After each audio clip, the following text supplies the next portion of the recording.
Hello everyone, myself ESHAN, first semester mechanical engineering. Name of the product solar panel, and our company name is SmartNest. Name of the product after modification smart solar panel, and our company logo is given below named as SmartNest.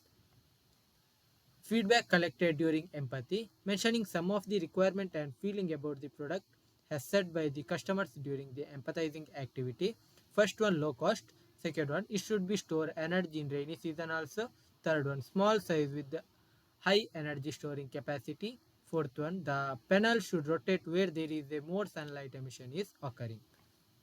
In define and ideal stage, based on the empathizing stage and considering the feelings and requirement of the customer, many new features are to be added to the existing product, and the features to be added: less installation cost, should store more energy, panel should be less cost, and futuristic product name is smart solar panel.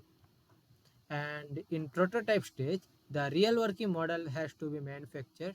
Due to time constraint, the mentor advised to draw a sketch. The sketch is given below. In the left side of the slide, we can see the drawn image of the smart solar panel, and in the right side of the slide we can see AI generated image of the smart solar panel. Testing, as actual working models are not too prepared. The testing stage is considered as the positive comments received for the presentation video. I request the viewers of the presentation video to comment your opinion to the satisfying testing stage. Thank you.